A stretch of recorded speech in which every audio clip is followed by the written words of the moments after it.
nous allons retrouver Sarah Doraghi qui est allée au Festival d'Avignon.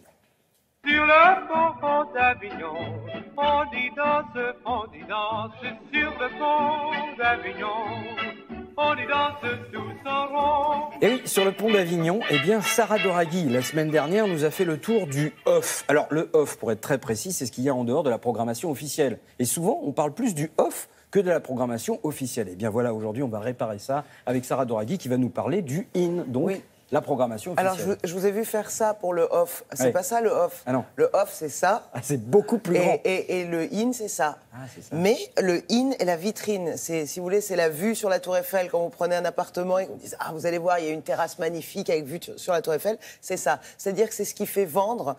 C'est la vitrine internationale du festival. Donc, c'est 50 pièces à peu près, une cinquantaine. Ouais. Oui. Mais le off, c'est à peu près 1482, donc même pas à peu près, je crois que c'est 1482, mais enfin pas loin de 1480 en tout cas. Donc voilà, mais le IN, c'est effectivement le festival international. Ça a commencé en 47 avec Jean Vilar, lui qui voulait absolument rendre le théâtre justement accessible, la culture accessible, la culture pour tous. Donc, évidemment, il y a eu cette espèce de progression. Aujourd'hui, c'est Olivier Pied qui en est le directeur et il nous explique sa version à lui du IN. Regardez.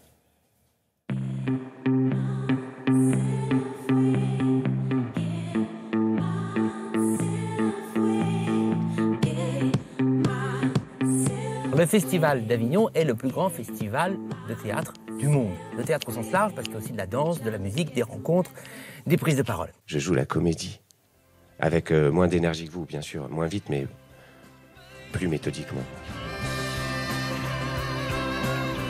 C'est important aussi qu'il y ait des jeunes metteurs en scène, qu'il y ait des découvertes. Et c'est aussi ce que nous demande le public. À chaque fois que tu écris, c'est comme si tu coupais une partie de toi-même et que tu la donnais au lecteur. Le festival est à la moitié international. Antigone en japonais, il montre qu'une jeune femme toute seule peut changer le monde et faire tomber les dictatures.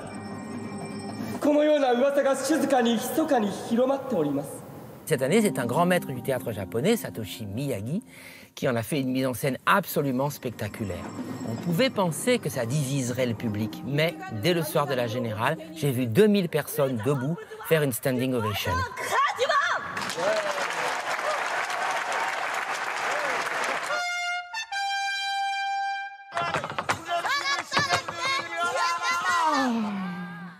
Fiesta, c'est le deuxième spectacle de la cour. C'est une performance de danse absolument surhumaine. C'est superbe.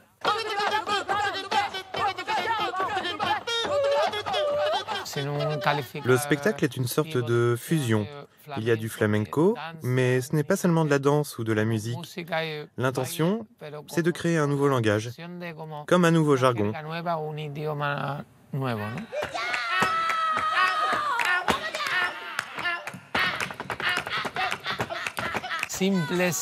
Les choses simples procurent des émotions très fortes.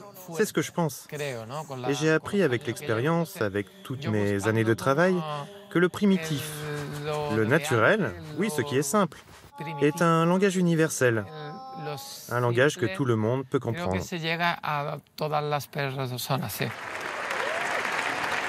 Le festival, c'est aussi une fête de la rencontre. C'est la chose la plus importante. Voir des spectacles, oui, mais surtout en parler avec les camarades, en parler avec les artistes. Je voudrais tant être comme vous, célébrer la vie. Le cas est grave, docteur, mais pas désespéré. Il y a du boulot. Infirmier, il va falloir pratiquer une ablation de sa connerie sans anesthésie. C'est aussi le lieu où on rencontre des artistes qui plus tard vont devenir des mythes. Je crois que je suis perdu. Tu n'es pas perdu, mon petit ange. Tu es le cœur de tout.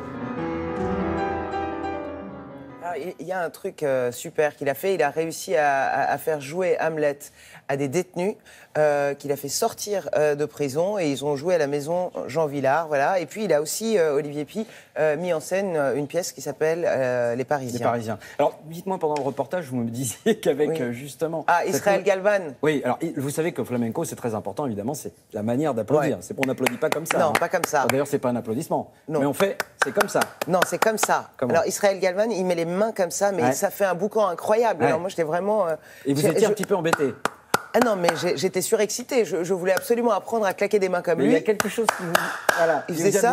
qui l'a un petit peu scotché. Alors j'ai dit, OK, on fait un échange. Ouais. Vous m'apprenez à faire ça et moi, je vous apprends à faire un truc que les Iraniens font. Vous savez, en France, on fait ça pour claquer des doigts. Voilà. Les Iraniens, pour battre le rythme, au lieu d'applaudir ou faire ça, ils font ça.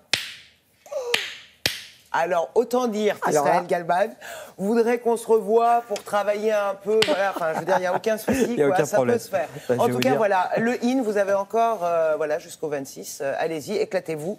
Et je vous embrasse. Merci beaucoup, Sarah.